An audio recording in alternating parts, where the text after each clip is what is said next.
Welcome to Whispers of the Web, where the hidden gems of the web come to life. Join us as we unravel the most fascinating tales, secrets, and discussions from across the web. Every whisper has a story. If you enjoy our journey through the whispers of the web, don't forget to like, subscribe, and share the intrigue. Story number 1.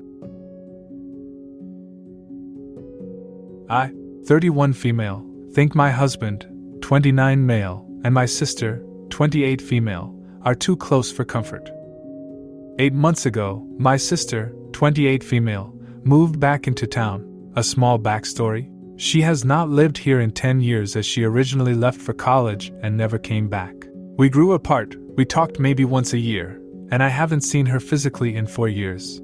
I've 31 female, been with my husband, 29 male, for 8 years, married 3. She has met him twice in the entire duration of my relationship with him. He's a quiet and serious man who only opens up in front of me and a few of his select friends. She was struggling to get a job here, so I thought I'd be a good person and ask my husband if he could maybe help her find a job at his company since they work in the same type of field. Fast forward to current times, they actually work in the same department now. He's been acting more closed off towards me lately, but he claims everything is fine when I asked him what is wrong. We had our traditional family Christmas meal yesterday, and at first he tried to get out of it. This is not something he's ever tried to do, and I was very confused by this. After some convincing, he finally agreed to come along. My sister pulled him aside a few times, and they were in a very deep conversation, as if the rest of us didn't exist. When I approached them every time, they both would jump a little, and when I'd ask what they were talking about, they would say, "A work project that's near deadline." I was feeling a little off about their behavior, but the one thing that got me the most was at one point he got up to go get himself another drink. She was sitting in a chair that was next to the kitchen door, so he had to pass her to go to the kitchen.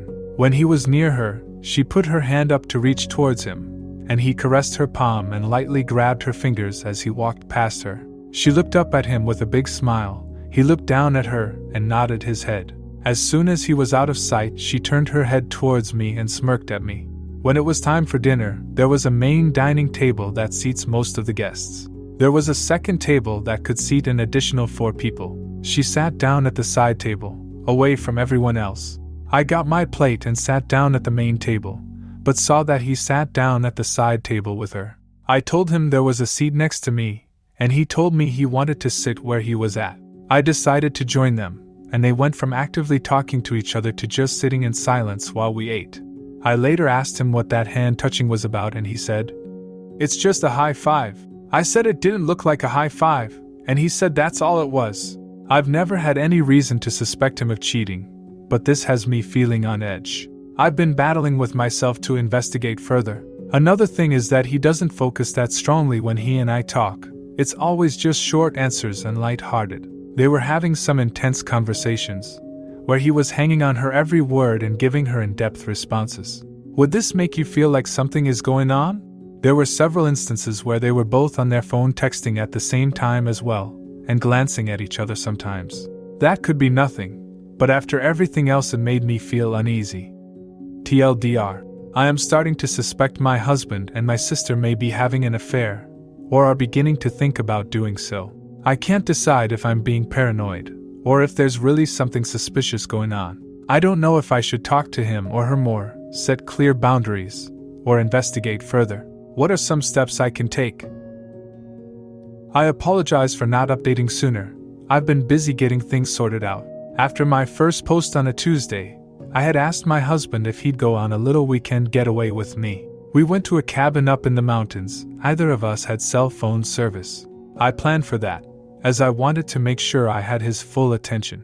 The first night went fantastic, and I almost forgot everything about my concerns with my sister. When we woke up the next morning, we cooked breakfast together, but he was rather quiet. I asked if he'd go on a little walk with me, which he agreed to. When we reached the lake, there were some large rocks that you could sit on. We both sat on the same rock, and we sat there in silence for what felt like forever. I finally got the courage to bring up the concerns I had with my sister and him, and his face went white. He admitted to falling in love with my sister. He said that it all started because of how much they have in common. They spend more time together at work than he does with me at home. He said he feels like he can talk to her about anything and it never gets tiring. He said he's never felt more alive than he does when he's with her, and they started having a physical affair in October. The emotional affair began in June after working with her for a couple of months since the end of April. He apologized for hurting me, and deceiving and betraying me. I asked him what he wanted to do about it, and he said that as much as he knows it will hurt me to say, he no longer is in love with me. The most painful thing I've ever heard in my life is when he said that the way he feels for her made him realize that he's never once felt that way for me, even at the time when he loved me the most. He said it's not comparable by any measure, and he doesn't feel right staying married to me. We are splitting in agreement that the marriage is over, but yes, I am heartbroken. They have both applied to transfer jobs to a different city with the same company, and he offered to let me keep the house. I told him that I didn't want the house, because it reminds me of him and us. We have split the finances, and he is giving me more money than he is taking. We are getting ready to list it for sale, and I have been packing and doing odds and ends like painting. He said I could keep the full amount of the house sale. New carpet and flooring comes tomorrow, and the movers come this afternoon. I found a small house for myself to start fresh, but I know it will take some time for me to not be so heartbroken. My sister, on the other hand, is not handling it as kindly as he is, and she is gloating. She even accidentally sent me a photo of both of them where you can tell she is in heaven because she won him away from me. She changed her profile photo to a picture of her taking a selfie of herself smiling very smug, as he is kissing her forehead. I unfollowed her on TikTok because now she's posting videos and photos of them together. Some of them are from months ago, and it kicked me in the heart. I asked him if he could please ask her to stop. He said he talked to her about it, but nothing has changed. I have removed myself from social media for now, except for Reddit. My mother is favoring my sister's side, saying that she's not posting those things to hurt me, and my sister deserves to be happy. My mom said it's my fault for looking, and I need to stop being so petty. My father is taking the white flag, and said he'd like to stay out of it. He said it's not right what my sister did, but she's still his daughter. He said he won't accept their relationship, and he is here for me for whatever I need, but he won't be in the middle of this. I respect his decision on that. I'm sure it's not an easy place to be in. Thank you all for the kind words, and all of the advice that was given. I probably didn't add everything, but my brain is kind of foggy at the moment. TLDR. My husband admitted to being in love with my sister and having an affair. He asked for a divorce, and they are pursuing their relationship officially. Edit. For those thinking that this is unrealistic because it was magically resolved in 18 days, it is far from resolved. They are moving to a different office because he said he feels guilty and doesn't want to be near me. They have not transferred yet because they can't for a while due to lack of openings. I worded it wrong, which is my fault. I wanted to update as much as possible as to try to put closure to this for those asking for an update. Also, I am no contact with all of them except my soon-to-be ex at the moment, and will be for a long time, if not forever. I will be no contact with him after the divorce. Story number 2. Should I, 28 female, go to my friend's 31 female baby shower even though I feel like we're growing apart? I, 28 female, met my friend Sarah, 31 female, and her husband, 31 male, about 5 years ago through mutual friends. At that time we grew close quickly and would get together often. We considered each other best friends and bonded over our love of activism, art, design, and similar lifestyles. At the beginning of the pandemic our friendship started to fade. I was going through a breakup with my then boyfriend of 6 years and she moved back to stay with her parents across the country. I tried staying in contact. I was sending care packages. I took care of Sarah's plants and took deliveries for her while she was away. I was feeling alone and stressed, but understood with COVID she was going through a lot and couldn't give me the support I needed. I leaned more on other friends and my family. When her and her husband returned we weren't as close, but we still would get together often. I could tell she found it hard to relate to my dating stories and I found it hard to relate to her stories due to some rapidly changing lifestyle differences. Most recently she and her husband have decided to have a baby. This was a little jarring to me as we had often bonded in the past over being child-free, and I admit, while I am happy for her, I mourned for our closer friendship and the idea of child-free friends. I was positive around her still and listened to her worries, bought her pregnancy affirmation cards, and generally offered support. Still, I found myself not being invited to parties and get-togethers that I had gone to in years previously. It hurt, but I understand that she feels closer to her friends who are more nurturing or who also want kids. When we hang out, she talks a lot about her life and I ask a lot of questions, but she doesn't ask a lot about me other than asking, "How are you? I have a major surgery coming up," and she seems to have zero interest in it, which makes me feel like our friendship is very one-sided. Over Christmas 2022, she reached out to me and said she wanted to give me a gift. I had not been planning to, but went out and got her a thoughtful gift as well. When I gave mine to her, she said she forgot the gift for me. For the following 4 to 6 times we got together, she brought up her gift to me, and how she has forgotten it or not wrapped it, and doesn't want to give it to me unwrapped. I never ask about it, and I understand I'm not entitled to a gift. But I admit I'm a bit offended, as it was her idea to do the exchange and I could have saved $75. It's April and I still haven't gotten the gift. She stopped bringing it up. Recently her husband and her friend invited me to her baby shower in a few weeks and sent Sarah's baby gift registry. The baby shower is the weekend following my birthday, but I don't have any concrete plans, so could attend if I choose to. She did apologize, not directly to me but to our friend group, about being a bit absent and not an active friend. I am conflicted about attending since I feel like I am not in a great state of mind about our friendship, but also don't want to be mean or petty. I am confident I could be pleasant and positive for the party despite feeling a bit bitter about the state of our friendship. I've been wondering if I should attend, maybe just not get her a gift, or if I should sit this one out. I need to RSVP soon. What do you think I should do? Edit for spelling mistakes. TLDR. Friend of 6 years and I have grown apart, and I am feeling unsure of our friendship due to the events of the past few years. I'm having trouble not being bitter. She invited me to her baby shower, but I don't know if I should attend. Update. Should I, 28 female, go to my friend's 31 female baby shower even though I feel like we're growing apart? I went to the shower. I bought her a gift from the registry that was reasonably priced, $40-ish or more, and had it delivered directly to her house. I arrived to the party on time and the vibes were really off. The girls there didn't greet me as they were still setting up a large balloon arch. I wasn't early, they just seemed to be running behind. They asked me to help with the balloons and I did, but no one made any small talk towards me. It had the vibe of a room full of people who have been gossiping about you. It could also very well be that they were busy and tired from decorating. Sarah mostly ignored me the entire night.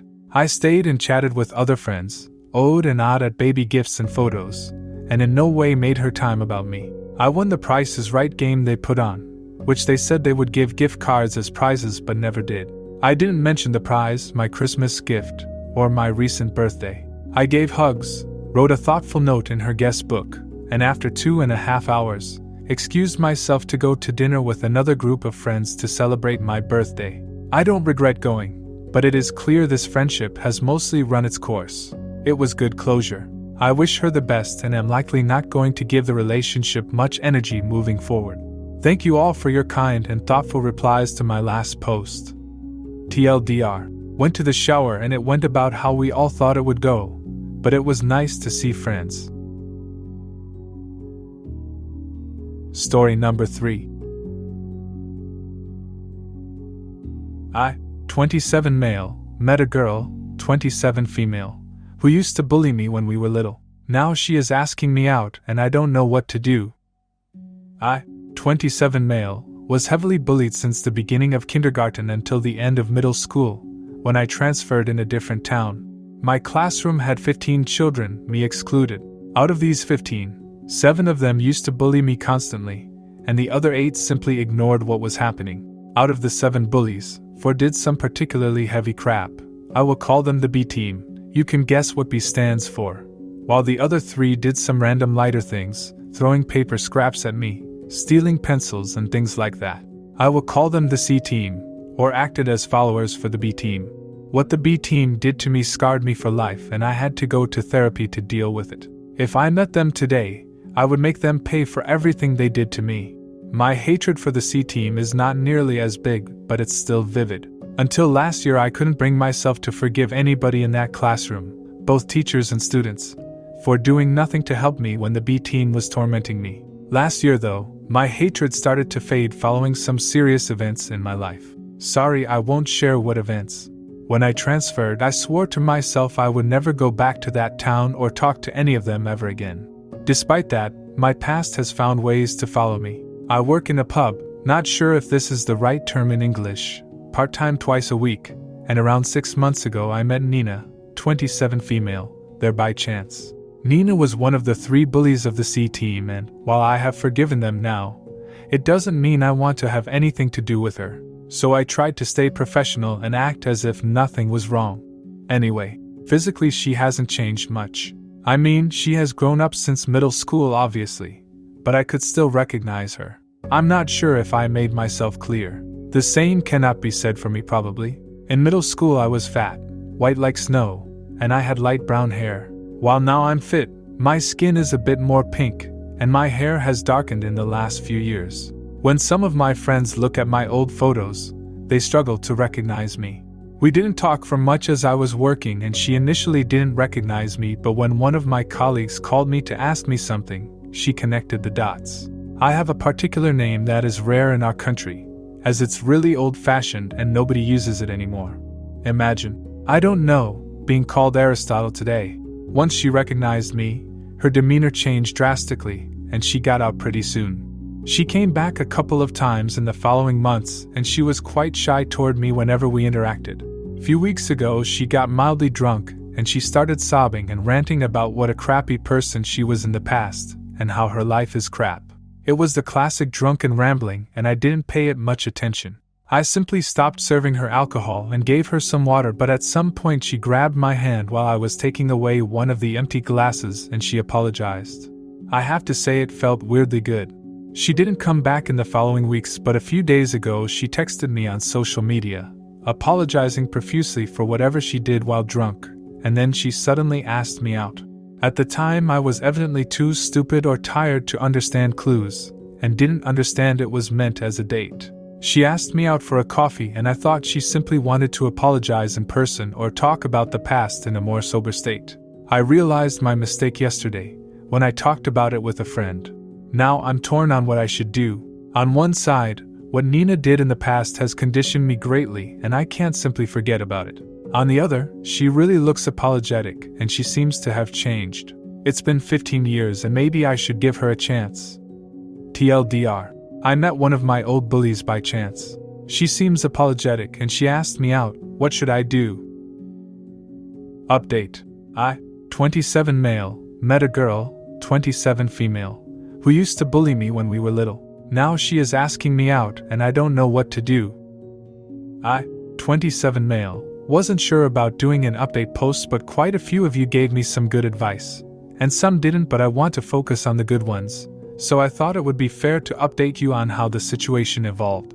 After reading your advice, I decided to meet Nina, 27 female, for that coffee. It was awkward, but it wasn't that bad. She apologized profusely about the past. I thought her apologies would make me feel good, but to be honest, I was wrong. The truth is that I still think badly of the Nina who bullied me in middle school, but I couldn't see that Nina in the current Nina. I don't know if what I'm trying to say makes sense, or if my brain finally decided to give up on me. Her voice, her demeanor, everything except for her face is completely different. I told her exactly how what she and the other bullies did affected me, and then I decided to forgive her, more or less. I decided to start over as strangers and told her as much. I told her that while I couldn't forget what she did in the past, I don't know the current Nina. It's been 14 years since those times. More than half of our lives passed since then, and I firmly believe people can change. I did.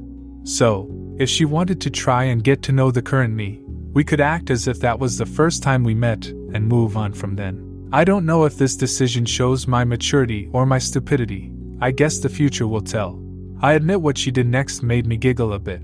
I think she took it from a film, but I don't remember which one. She stood up and got out of the coffee shop, then came back in, sat down and introduced herself. We chatted for a bit, and it was okay. I want to thank all the people who gave me advice in the comments section of the previous post. TLDR, I decided to forgive her, and we decided to start over as strangers and see what happened. Thank you for joining us for today's journey through the whispers of the web. Share your thoughts and suggestions for our next adventure. If you're not yet a part of our whispering community, click the subscribe button and click the bell for notifications to never miss out on another story. Join us next time as we uncover another enthralling tale from the web. Until our next whisper.